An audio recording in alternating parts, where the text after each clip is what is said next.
이재명 대통령이 오늘 G7 정상회의 참석을 위해 캐나다로 출국합니다. 취임 후 불과 10여일 만인데 대통령실은 멈춰있던 정상 외교를 복원하는 출발점이라고 평가했습니다. 먼저 홍민기 기자입니다. 이재명 대통령이 오늘 G7 정상회의가 열리는 캐나다로 출국합니다. 의장국인 캐나다의 초청을 받아 취임 뒤 10여일 만에 첫 정상외교 일정에 오르는 겁니다. 이 대통령은 캐나다 도착 첫날 우리와 함께 초청된 다른 나라들과 먼저 양자회담을 할 예정입니다. 이어 이튿날에는 캐나다 카나나스키스로 이동해 G7 공식 행사에 참석하고 에너지 공급망 다변화와 AI 에너지 연계 등에 대해 두 차례 발언할 계획입니다. 안정적인 글로벌 AI 생태계 구축과 AI 혁신 혜택 확산을 위한 대한민국의 역할을 설명하실 것입니다. 미국 도널드 트럼프 대통령이나 일본 이시바 시게루 총리와의 만남도 이날 다자회의를 전후로 이뤄질 것으로 보입니다. 대통령실은 이번 G7 참석에 대해 비상계엄과 대통령 탄핵 이후 6달 가까이 멈췄던 정상 외교를 복원하고 한국의 민주주의 회복을 세계에 알리는 의미가 있다고 평가했습니다. 특히 트럼프 대통령과 회담이 성사된다면 현재 진행 중인 관세 실무 협상을 이끌 동력을 제공하는 등 당면한 외교 현안을 타결할 기회가 될 거라고 보고 있습니다. 세계 경제 대국 정상들과의 교류는 우리 경제가 어려운 상황에서 우리의 기업 활동은 물론 민생 회복과 경제 살리기에 기여할 것으로 기대가 됩니다. 이 대통령은 일정을 모두 마친 뒤 캐나다를 떠나 우리 시각으로 오는 18일 늦은 밤 귀국할 예정입니다. 취임 후 첫 국제외교 데뷔전을 치르는 이 대통령이 어떤 성과를 거둘지 국내외 이목이 집중되고 있습니다. YTN 홍민기입니다. 이재명 대통령이 국가안보실 1, 2, 3차장과 AI 미래기획수석을 임명했습니다. G7 정상회의 참석을 계기로 정상 외교를 뒷받침할 국방과 외교통상 전문가들을 발탁한 겁니다. 보도에 한동호 기자입니다. 국가안보실에서 국방을 담당하는 1차장에 김현종 전 지상작전사령부 참모장이 임명됐습니다. 김현종 1차장은 문재인 정부에서 청와대 국방개혁 비서관을 맡고 5 군단장을 지냈습니다. 군 정책 분야에 경험이 풍부한 인물입니다. 대한민국 안보 역량 강화는 물론이고 우리 군의 개혁을 이끌 적임자입니다. 외교 분야를 맡는 안보실 2차장엔 이뭉순 현 주 캐나다 대사가 발탁됐습니다. 대미 외교 경험이 풍부한 임 2차장은 G7 정상회의가 열리는 캐나다에서 곧바로 합류할 예정입니다. 경제통상 분야를 담당하는 3차장엔 국내 최초 여성 주교황청 대사인 오현주 씨가 임명됐습니다. 오 3차장은 개발협력 업무에 밝고 다자 외교 경험이 풍부한 직업 외교관입니다. 이 대통령은 G7 정상회의 참석을 계기로 안보실 인사를 단행한 것으로 보입니다. 이재명 대통령은 G7을 계기로 대한민국의 민주주의, 정상외교, 경제통상협상의 복원이 시작됐다라고 말씀하셨습니다. 이 대통령은 또 신설된 AI 미래기획수석엔 하정우 네이버 클라우드 AI 혁신센터장을 낙점했습니다. 대통령실은 오광수 민정수석의 낙마로 공석이 된 민정수석 자리에 대해선 신중을 기해서 다소 시간이 걸리더라도 새 적임자를 준비하겠다고 밝혔습니다. YTN 한동우입니다. 정부가 내수 회복과 경기 활성화를 목적으로 조만간 2025년도 2차 추경을 발표할 예정입니다. 기획재정부는 20조 원 이상 규모로 예상되는 2차 추경안 발표를 앞두고 막바지 편성 작업을 벌이는 것으로 전해졌습니다. 이번 추경안에는 민생회복지원금 지급과 지역화폐 지원책 등이 담길 것으로 전망됩니다. 오늘의 국회입니다. 새 정부의 국정과제 로드맵을 마련할 국정기획위원회가 본격 출범합니다. 국정기획위는 오늘 정부 서울청사 창성동 별관에서 현판식을 열고 이재명 정부의 100대 국정과제를 정리하고 과제별 5개년 추진계획을 마련하는 업무에 돌입하게 됩니다. 국정기획위는 이한주 민주연구원장이 위원장을 맡고 김용범 대통령실 정책실장, 진성준 민주당 정책위원장, 방기선 국무조정실장이 당연직으로 합류했습니다. 새 정부의 인수위 역할을 사실상 대신하는 국정기획위는 앞으로 2달간 운영됩니다. 더불어민주당 김병기 당대표 직무대행 겸 원내대표는 오늘 오전 9시 국립서울현충원을 참배하는 것으로 본격적인 임기를 시작합니다. 김 원내대표는 이어 오전 10시부터 국회 당대표회의실에서 처음으로 최고위원 회의를 주재하고 전국 주요 현안에 대한 논의를 이어갑니다. 이후 오전 11시 국회의장실로 우원식 국회의장을 예방할 예정입니다. 국민의힘이 오늘 오후 2시 의원총회를 열고 차기 원내대표를 선출합니다. 이번 선거에는 대구 경북 3선 송원석 의원과 부산 경남 4선 이현승 의원, 수도권 3선의 김성환 의원이 출사표를 냈으며 후보자별 정견 발표와 합동 토론회 등을 거친 뒤 투표가 진행될 예정입니다. 1차 투표에서 과반 득표자가 나오지 않으면 1, 2위가 결선 투표를 치릅니다. 투표에 앞선 토론에서는 여당의 입법 독주를 견제하고 당내 갈등을 봉합하는 역할을 놓고 후보 간 치열한 경쟁이 예상됩니다.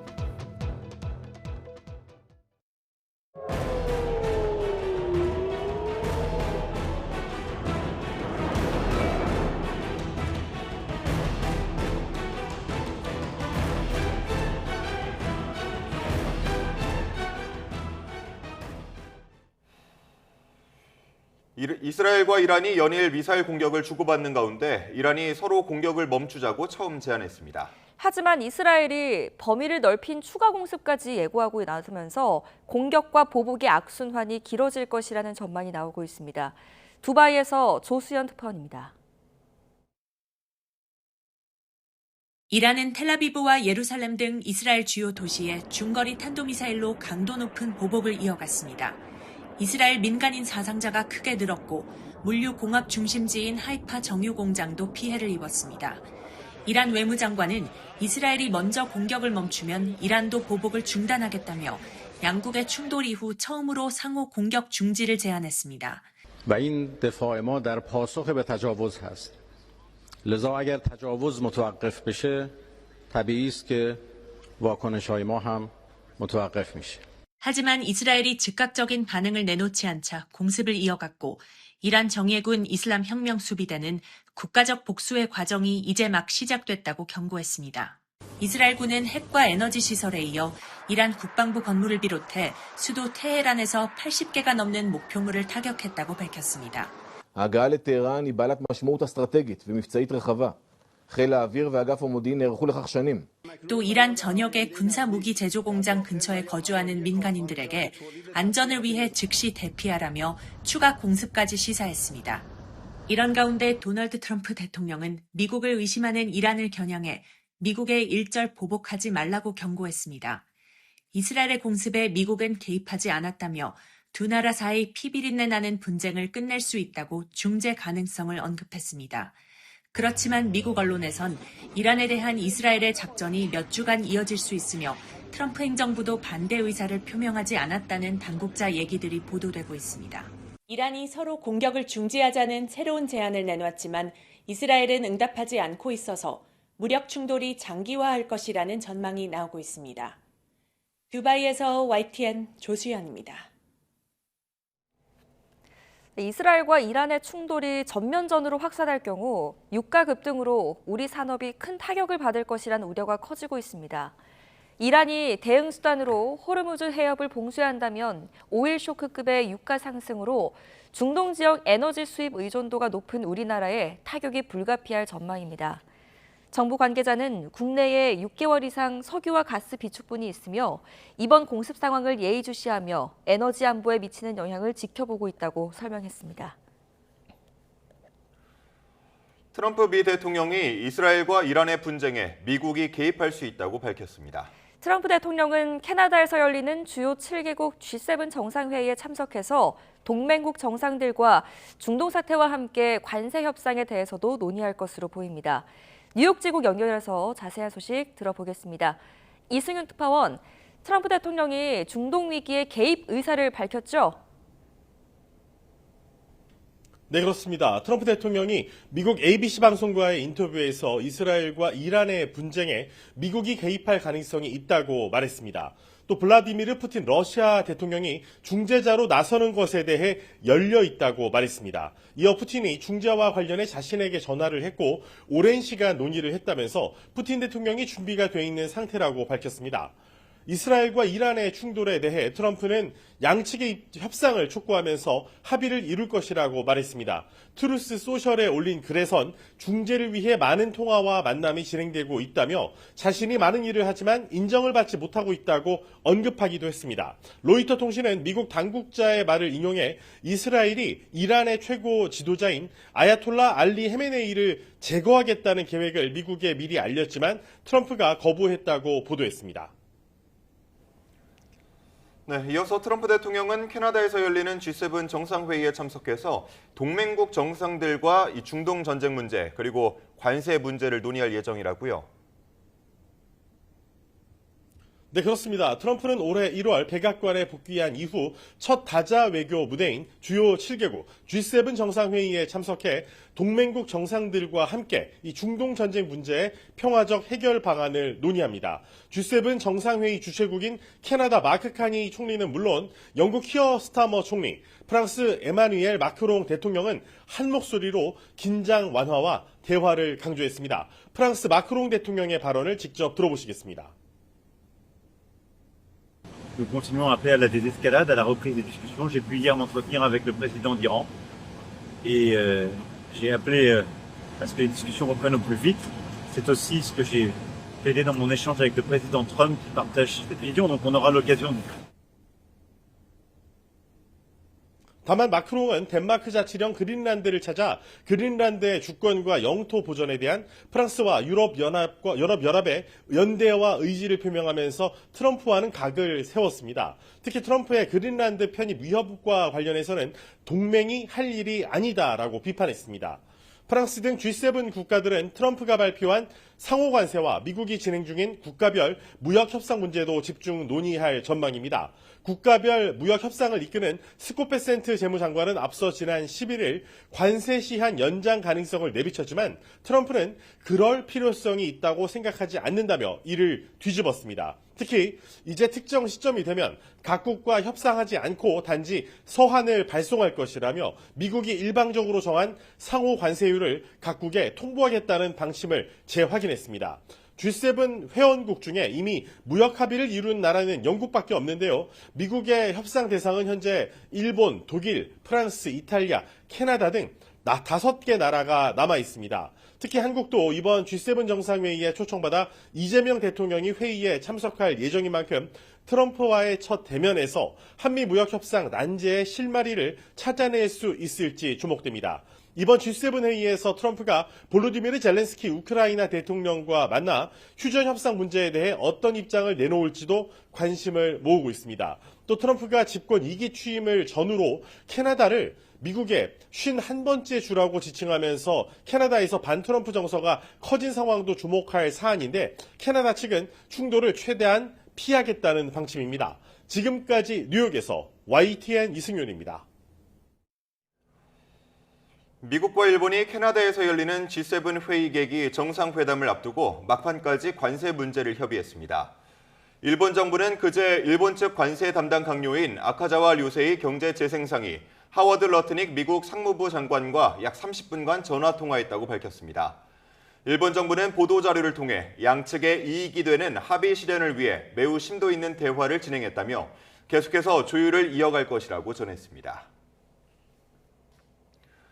최근 서울 지역 아파트 거래량과 가격이 모두 급등세를 기록하며 시장 과열 조짐을 보이고 있습니다. 기준금리 인하에다 다음 달 시행되는 3단계 스트레스 DSR 규제를 앞둔 막차 수요로 가계대출이 빠르게 늘어나자 금융당국이 오늘 시중은행들을 소집해서 긴급 대응에 나서기로 했습니다.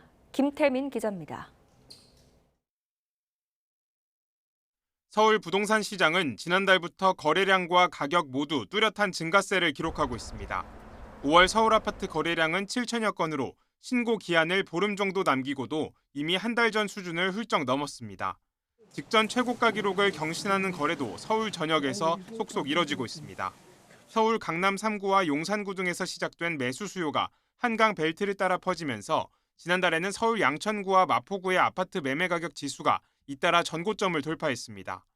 대출 수요도 빠르게 증가하고 있습니다. 이달 들어 신규 주택 구매를 위한 대출 규모가 3조 원을 넘어서며 영끌 수요가 절정이던 1년 전 수준에 다시 근접하고 있습니다. 시장 과열과 가계대출 증가를 우려하는 경고음이 커지고 있는 배경입니다. 지난 3월 이후 서울 아파트 가격이 연율 기준으로 약 7% 상승하였으며 금융권의 가계대출 증가세도 확대되고 있는 점에 유의해야 할 것입니다. 이에 따라 금융당국은 오늘 전 은행권 담당자를 소집해 비공개 간담회를 열고 가계대출 상황을 점검하기로 했습니다. 가계대출 증가세가 꺾이지 않을 경우엔 전세대출 보증 비율을 낮추거나 기존 대출 한도를 조이는 방법 등도 검토할 전망입니다. 서울 아파트 시장에 대해서는 공급 확대와 수요 조절이라는 투 트랙을 쓸 것으로 예상이 되는데요. 단기적으로는 대출 문턱을 높이거나 규제 지역을 지정하는 것 같이 가수 유입을 막는 대책들이 나오지 않을까 생각이 됩니다. 우리 경제의 고질적인 문제로 지목되는 부동산 집중 현상과 과도한 가계대출을 해결하기 위한 대책 마련이 절실한 상황입니다. YTN 김태민입니다. 한 줄 뉴스입니다. 우리나라 가계와 비영리 단체의 처분 가능 소득 대비 금융 부채 비율이 174.7%에 달해 소비 감소와 내수 부진, 성장 둔화로 이어질 수 있다는 지적이 나왔습니다. 기준금리 하락에 이어 새 정부 출범으로 자산 가격 상승 기대감이 늘면서 가계대출이 빠르게 늘고 있습니다. 우리나라 주식시장에 투자하는 미국의 상장지수펀드 ETF에 이번 달 들어 1조 원 넘는 자금이 몰린 것으로 나타났습니다. SNS를 이용한 불법 채권 추심 피해가 증가함에 따라 금융감독원이 오늘부터 불법 사금융업자의 카카오톡 이용을 막기로 했습니다.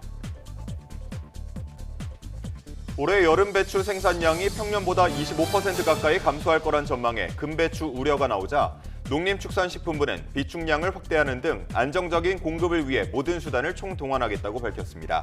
지금까지 한 줄 뉴스였습니다. 전통시장의 감성을 그대로 옮긴 커피 전문점, 프로야구 선수의 라커룸을 옮겨 놓은 듯한 편의점까지 최근 오프라인 유통사들이 개성 넘치는 특화 매장을 내놓고 있습니다. 온라인 업체와의 치열한 경쟁 속에 소비자들을 사로잡기 위해 등장한 승부수입니다. 오동건 기자가 취재했습니다. 서울 광장시장 한쪽에 자리 잡은 유명 커피 전문점. 경동시장에 이은 두 번째 전통시장 특화 매장으로 소비자에게 호응을 얻고 있습니다. 위화감 없이 정말 이 광장시장에 스며든 것처럼 커피점이 있어가지고 좀 놀랐었는데요. 그리고 너무 좋은 것 같습니다. 이처럼 업체들이 특화 매장에 집중하는 이유는 지역 명소와의 결합을 통해 사람들을 끌어모을 수 있기 때문입니다. 이른바 남한강뷰로 유명한 양평점은 5년 사이 무려 220만 명이 다녀갔고 경동시장 점포도 오픈 1년 반 만에 약 100만 명 넘게 방문했습니다. 특화 매장에 주목하는 건 편의점도 마찬가지입니다. 이곳은 프로야구 팬을 위해서 특화된 편의점입니다. LG 트윈스의 라커룸을 연상시키는 이곳에서는 이런 굿즈 50여 개 종류를 구매할 수 있습니다. 야구 인기에 힘입은 야구 특화 편의점은 대전 한화 특화 매장에 이어 잠실에 들어선 두산 특화 매장까지 계속 늘어가는 추세입니다. 인기 가수 GD가 좋아하는 주류를 제작해 판매하는 특화 전략을 내세운 곳도 있습니다.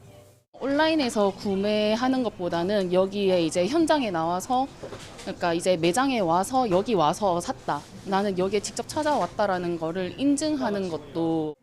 실제로 편의점 특화 매장에 오는 소비자는 일반 매장보다 3배 정도 오래 머무는 것으로 나타나는데 매출도 일반 매장보다 2자릿수 이상 증가한 것으로 알려졌습니다.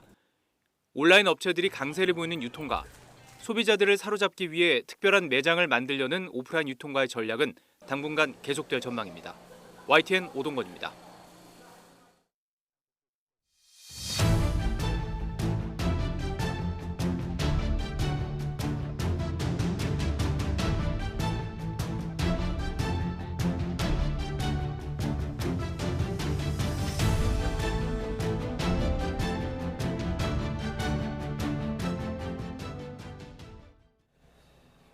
비구름이 점차 북동쪽으로 이동하면서 동쪽 일부를 제외한 내륙 대부분 지역에서는 비가 잦아들고 있습니다. 남서쪽에서 또다시 새로운 비구름이 들어오면서 제주도는 오전까지 시간당 20mm의 강한 비가 쏟아질 것으로 보여서 주의하셔야겠습니다. 취재기자 연결해서 자세한 기상 전망 알아봅니다. 김민경 기자, 현재 비 상황 짚어주시죠. 네, 비구름이 북동쪽으로 이동하면서 내륙 대부분 지역에서는 비가 잦아들었습니다. 다만 강원도와 충청, 경북 등 일부 동쪽 지역은 여전히 시간당 10에서 20mm 안팎의 비가 쏟아지는 곳이 있어 주의가 필요합니다. 제주도는 여전히 호우주의보가 발효 중인 가운데 많은 비에 대한 경계가 필요한데요. 새벽 한때 잠시 비가 잦아들었지만 태풍이 남긴 비구름이 북태평양 고기압의 가장자리를 따라 다시 유입되면서 오전까지는 시간당 20mm의 강한 비가 내릴 걸로 보입니다. 이와 함께 새벽 3시에는 남해 먼바다에 풍랑주의보가 내려졌고 제주 산간에는 강풍 예비특보가, 남해와 동해 일부 해상에도 풍랑 예비특보가 내려졌습니다. 특보가 내려진 해상에서는 강한 바람과 함께 최고 4m에 이르는 높은 물결일 걸로 보여 주의가 필요합니다. 네, 이번 비는 언제까지 이어지는 겁니까? 네, 우선 제주도와 남해안은 오늘 오후까지 비가 계속되겠습니다. 빗줄기가 점차 약해지고 있는 중부 등 내륙은 새벽부터 아침 사이에 잠시 그쳤다가 낮에 한 차례 더 이어지는 곳이 있을 걸로 보입니다.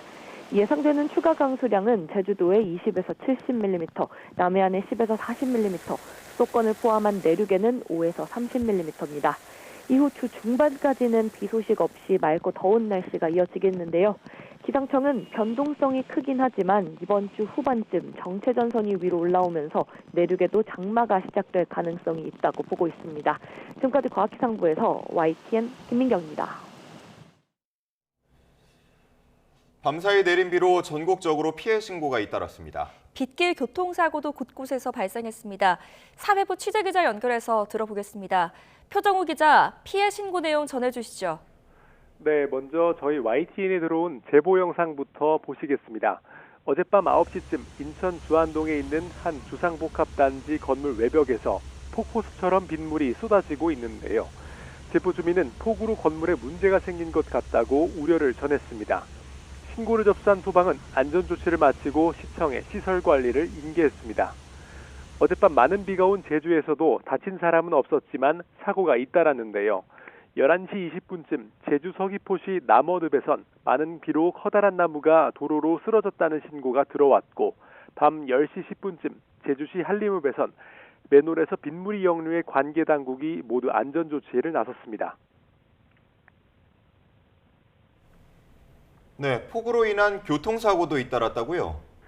네, 오늘 새벽 2시쯤엔 중부고속도로 하남 방향 청주 강선아들목 인근에서 승용차와 화물차가 추돌했습니다. 이 사고로 화물차 운전자가 다쳐 병원에 옮겨졌고 사고 수습 과정에서 한때 정체가 빚어졌습니다. 경찰은 빗길 미끄럼 사고로 보고 정확한 경위를 조사하고 있습니다. 빗길 단독 사고도 잇따랐습니다. 어젯밤 11시 10분쯤 경부고속도로 부산 방향 오산나들목 인근에서 오늘 새벽 1시 10분쯤 영동고속도로 강릉 방향 광교터널 인근에선 차량 한 대가 빗길에 미끄러지는 피해가 발생했습니다. 두 사고 모두 다친 사람은 없었습니다. 지금까지 사회부에서 YTN 표정호입니다. 대구에서 스토킹하던 여성을 살해한 40대 남성이 범행 나흘 만에 검거됐습니다. 치밀하게 수사망을 피해 다녔지만 생활비를 구하기 위해 지인에게 연락을 했다가 덜미를 붙잡혔습니다. 김근우 기자가 취재했습니다. 대구 스토킹 살인 사건 피의자 40대 A씨가 수갑을 차고 경찰서로 들어옵니다. 범행 나흘 만에 세종시 조치원읍에서 검거됐습니다. 지인의 창고 근처에서 붙잡혔는데 별다른 저항은 없었던 거로 전해졌습니다. 살인혐의 인정하십니까? 왜 죽었습니까? 어디에 숨어 계셨어요? 도주까지 계획하신 거예요? 언제부터 준비하셨어요? A씨는 지난 10일 새벽 흉기를 준비해 아파트 외벽 가스관을 타고 피해 여성의 집에 침입하는 등 범행을 용의주도하게 준비했습니다. 또 세종시 일대로 도망친 뒤에는 차와 휴대전화를 버리는 등 치밀하게 수사망을 피했습니다. 번호판 없는 오토바이를 타고 돌아다니며 카드 대신 현금만 썼고 부친 묘소에 소주병을 둔 뒤 근처 저수지엔 메모를 남겨 투신한 것처럼 속이기도 했습니다. 하지만 돈이 떨어지자 공중전화로 지인에게 연락한 정황을 경찰이 포착했고 잠복 수사 끝에 검거한 거로 전해졌습니다.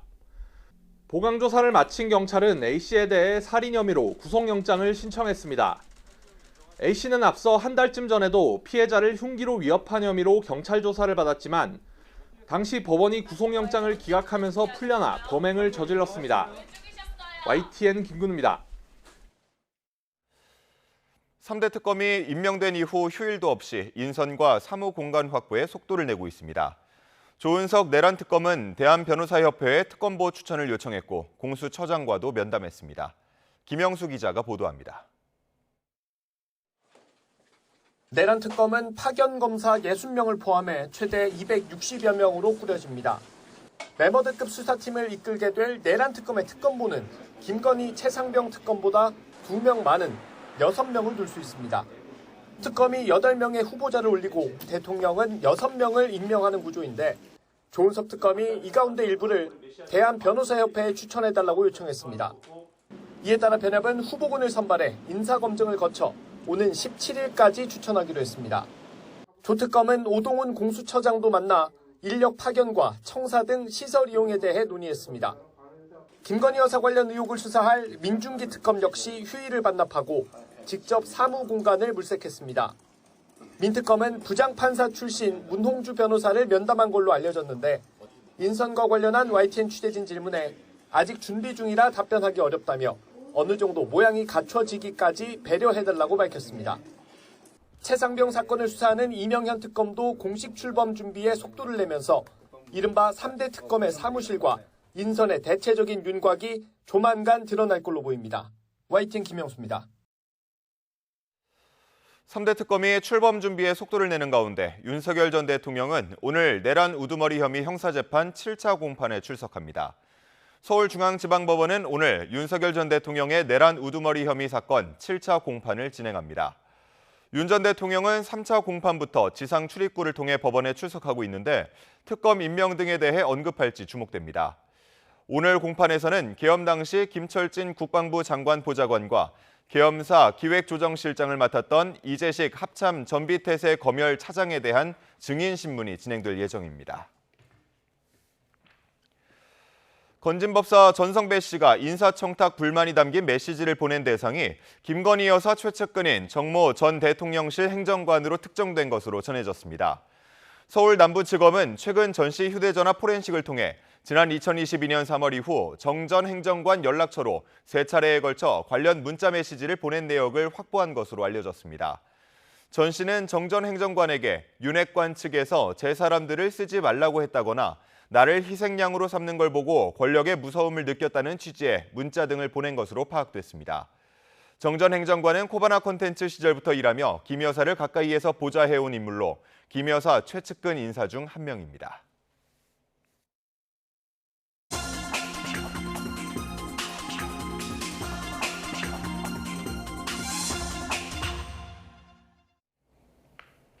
네, 오늘의 글로벌 픽입니다. 이스라엘이 전격적으로 이란을 향한 미사일 공격에 나설 수 있었던 배경에는 바로 세계 최초로 꼽히는, 최고로 꼽히는 방공체계에 대한 자신감도 있었던 것으로 보입니다.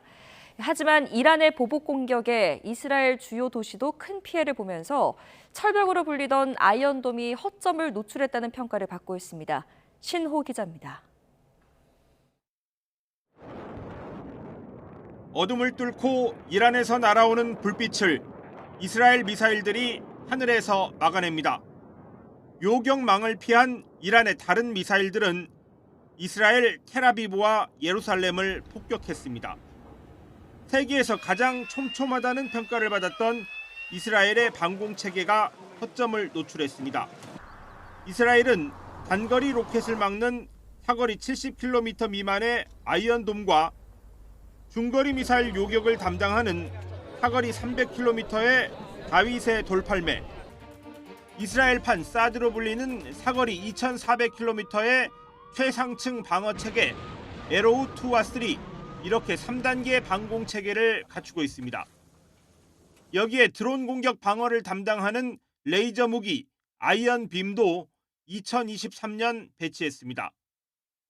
그렇지만 이란이 미사일 수백 기를 동시다발적으로 쏘아 올리면서 이스라엘의 건물과 자동차도 피해를 입었고 사망자와 실종자도 매일 늘고 있습니다. 이스라엘은 아이언돔과 다윗의 돌팔매, 에로우2와 3의 요격 성공률이 최고 99%라고 자랑해 왔는데 이번 이란의 공습에는 그런 능력을 보여주지는 못한 것으로 보입니다.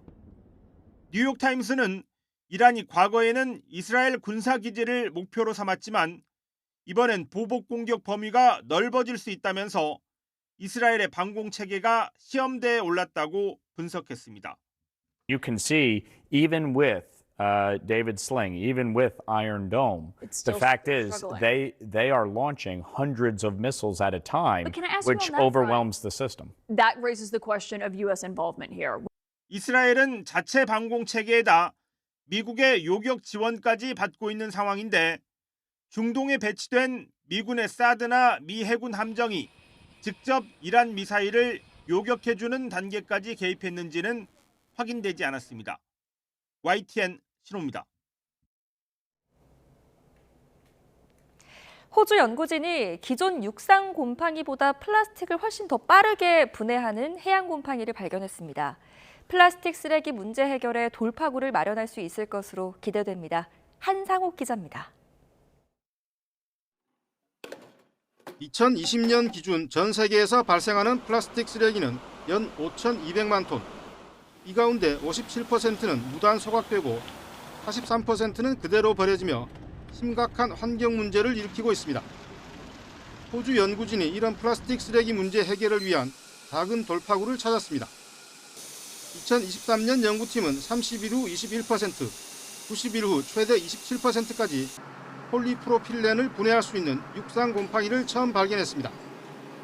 전 세계적으로 기록된 분해율 중 가운데 가장 높은 수치였습니다. 폴리프로필렌은 식품 포장과 병뚜껑, 자동차 부품, 옷걸이에 이르기까지 모든 곳에 사용되지만 오염과 화학 구조 때문에 재활용하기가 매우 어렵습니다. 연구팀은 현재 새로운 해양 유래 곰팡이를 테스트 중인데 육상 곰팡이의 플라스틱 분해 잠재력을 뛰어넘을 것으로 기대하고 있습니다. Typically, plastics are very well known to be degrading over many years and even decades. This research has been showing that, in fact, fungi are able to degrade plastics much faster. 연구팀은 몇 년 안에 상업적으로 실현 가능한 공정으로 성공적으로 확장할 수 있기를 희망하고 있습니다. Biology-based methods are very important because this is nature's way of doing things. But from an industrial perspective, biology works at lower temperatures. Therefore, it is less energy intensive. 에너지 집약도가 낮다는 것은 환경에 좋을 뿐만 아니라 재정적으로도 효율적이어서 대규모 상업화에 적합합니다. 하지만 연구진은 무엇보다 플라스틱 폐기물 발생을 줄이고 순환 경제를 위해 노력하는 것이 우선돼야 한다고 경고합니다. YTN 한상옥입니다. 인도 북부 산악지대에서 헬기가 추락해 7명이 사망했습니다. AP통신과 AFP통신은 현지 시간 15일 오전 5시 30분쯤 인도 북부 우타라칸드주 가우리쿤드 지역에서 힌두교 순례객을 태운 헬기가 떨어져 탑승객 6명과 조종사 1명 등 7명이 숨졌다고 보도했습니다. 이번 추락 사고는 헬기가 이륙한 지 얼마 안 돼 발생했고 악천후로 인한 것으로 추정된다고 관계자들이 전했습니다. 헬기 탑승객들은 힌두교 유명 성지인 케다르나트 사원에서 역시 힌두교 순례지인 국트카시로 갈 예정이었습니다. 지금까지 글로벌 픽이었습니다. 제이홉 월드투어 마지막 콘서트에 BTS 멤버들이 모두 참석해 완전체 활동에 대한 기대감을 높였습니다. 지난주 전역한 정국도 무대에 깜짝 등장했는데 리허설 과정에서 불거진 모자 문구 논란에 사과했습니다. 김승환 기자가 보도합니다.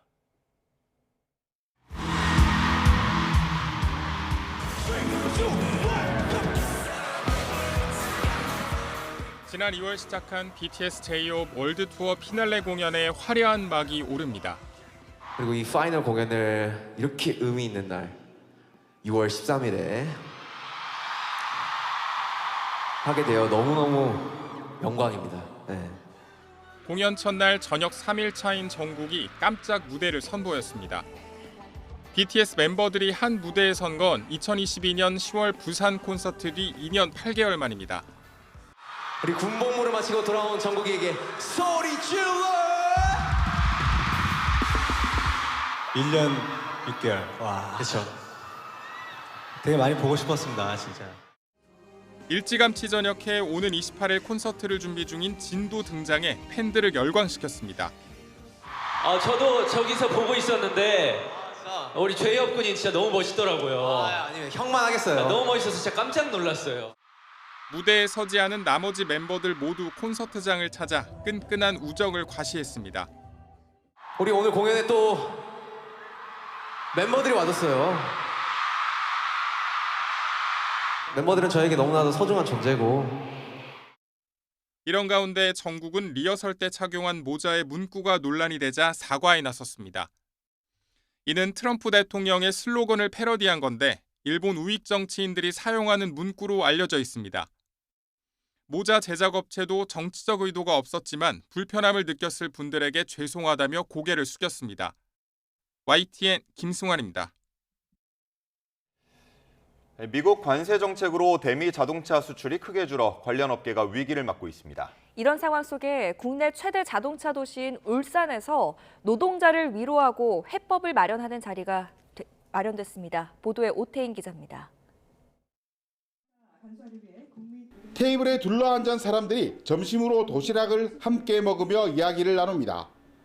세계 최대 단일 자동차 생산 공장이 있는 울산에서 부품 산업을 이끄는 지역 중소기업인입니다. 최근 미국 관세 정책으로 대미 자동차 수출이 30% 이상 급감하면서 위기 극복에 머리를 맞댄 겁니다. 간담회에는 크고 작은 애로사항이 쏟아졌습니다.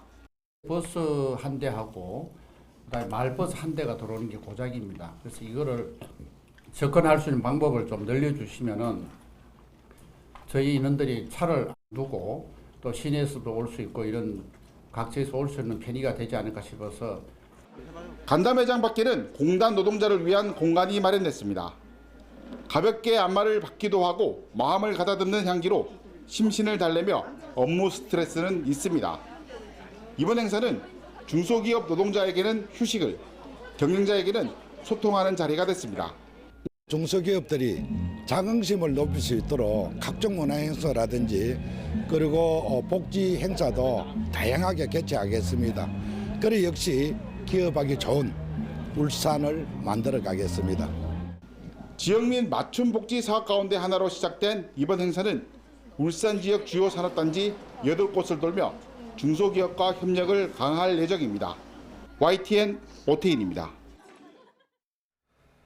복개된 도로와 주차장으로 활용됐던 인천의 굴포천 상류가 옛 물길이 복원되는 등 생태하천으로 다시 태어납니다. 공사가 한창인데 오는 9월 말에 완료될 예정입니다. 강태욱 기자가 취재했습니다. 한강 지류 가운데 하나인 굴포천, 특히 상류는 적은 수량과 하수 관로 이동 등으로 복개된 채 도로와 주차장으로 이용됐습니다. 인천시는 지난 2015년 서울의 청계천이나 양재천처럼 생태 하천으로 복원하는 제1호 사업으로 정했습니다. 회색 공간이 녹색 공간으로 바뀌면서 생태계의 건강성을 회복하는 주요 사업입니다. 이 사업을 통해서 주민들에게는 아주 유익한 그런 생활 공간, 환경을 제공하고 또 휴식처를 제공하는 복개 구조물을 철거하고 보행 전용교 4곳을 설치하는 등 공사에 들어간 겁니다. 기존의 하수 관로는 둔치 옆으로 묻어 오수가 물길에 아예 들어오지 못하도록 했습니다. 상류라 부족한 물은 하수 처리된 물 4만 톤을 끌어와 매일 흘려보내기로 했습니다. 유지용수는 굴포하수처장에서 1일 4만 톤을 유지용수로 공급할 계획입니다. 굴포하수처장에서 재처리한 깨끗한 물을 공급해서 시민들이 친수 공간을 활용할 수 있는 공간이 되겠습니다. 지하차도는 여름철 집중호우 때 침수를 방지하기 위해 자동 진입 차단 시설을 설치했습니다. 침수가 15cm를 넘기면 센서가 감지해 자동으로 차단기가 작동하는 시스템입니다. 장마 등 재난에도 견디고 시민들이 즐겨 찾는 수변 공간으로 거듭날 준비가 이뤄지고 있습니다. YTN 강태욱입니다. 이과 학생들이 상위권 대학 인문계열에 진학하는 이른바 문과 침공이 2025학년도 입시에서도 확인됐습니다. 한양대 인문계 정시 합격자 10명 가운데 9명이 이과 학생이었고요. 문과 출신이 아예 없는 인문계열 학과도 21개나 됐습니다. 정현우 기자가 취재했습니다. 연세대 아동가족학과, 한양대 영어교육과 등은 상위권 문과 학생들이 선호하는 학과로 꼽힙니다. 이 같은 주요 대학 인문계학과 21곳에 2025학년도 정시 합격자 전원이 이과 출신인 것으로 나타났습니다. 이 학과들 합격생 모두 수능 수학에서 미적분과 기하를 선택했습니다.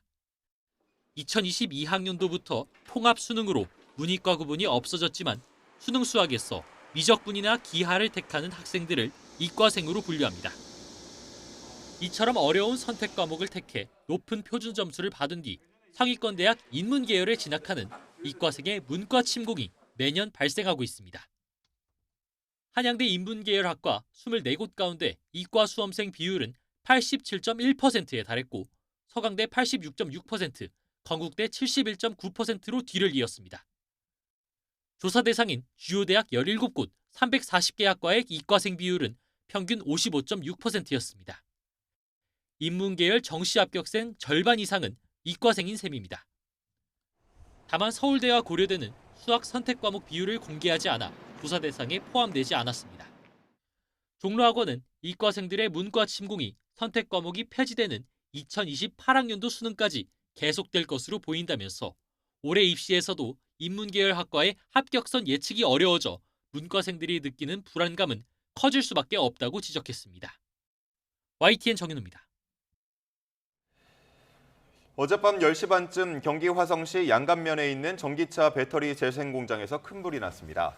이 불로 현재까지 다친 사람은 없는 것으로 파악됐습니다. 소방당국은 불이 확산할 가능성을 차단하기 위해 인근 소방서 인력과 장비가 동원하는 대응 1단계를 발령했습니다. 정신병원에 입원해 있던 환자가 간호사를 폭행하고 달아나는 사건이 발생해 경찰이 수사에 나섰습니다. 대구 성서경찰서는 정신병원 폐쇄 운동에서 10대와 20대 남성 환자 2명이 간호사를 폭행한 뒤 도망갔다는 신고를 접수했습니다. 경찰은 신고 당일 1명을 검거했고 다른 1명을 아직 추적 중입니다. 경찰 조사 결과 2사람은 간호사 출입증을 빼앗아 병원을 빠져나간 것으로 파악됐습니다. 발달장애인 보호자 10명 가운데 4명은 혼자서 돌봄을 전담하고 있고 정신건강도 심각한 수준이라는 조사 결과가 나왔습니다. 한국보건사회연구원은 지난해 2월부터 6월까지 발달장애인 3,000명과 보호자 2,600명을 조사한 보고서에 이 같은 내용을 담았습니다. 보호자 유형은 어머니가 60%로 가장 많았고 아버지는 19%로 뒤를 이었는데 보호자 가운데 43%는 장애인을 함께 돌볼 사람이 없어 홀로 돌봄을 책임지고 있는 것으로 조사됐습니다. 서울을 비롯한 내륙 지방은 이전보다 빗줄기가 잦아들었습니다. 하지만 붉은색의 강한 비구름이 자리하고 있는 강원 남부와 경북, 충북 북부 지역에는 여전히 시간당 10에서 20mm의 강한 비가 집중되고 있는데요. 제주도에는 오늘 오전까지 최고 70mm의 비가 시간당 20mm 안팎으로 강하게 쏟아질 수 있겠고요. 그 밖의 지역은 오후까지 5에서 40mm가량의 비가 더 이어지겠습니다. 비가 그친 뒤에는 하늘에 구름만 많이 지나겠습니다. 다만 오전까지 해안을 중심으로 안개가 짙게 끼겠고 서해안과 제주 산간에서는 바람이 점차 강해지겠습니다. 현재 기온 살펴보겠습니다. 현재 서울 기온 22.6도, 대전 22.2도로 출발하고 있고요. 낮 기온은 어제보다 3에서 5도가량 낮겠지만 습도가 높아 후텁지근하겠습니다. 서울 한낮 기온 28도, 광주도 28도, 대구는 30도까지 오르겠습니다. 내일은 내륙 곳곳에 소나기 예보가 있고요. 주 후반에는 전국에 또다시 비가 내릴 전망입니다. 날씨였습니다. 이상으로 뉴스타트 1부 마칩니다. 잠시 후 2부가 계속됩니다. 시청해주셔서 고맙습니다.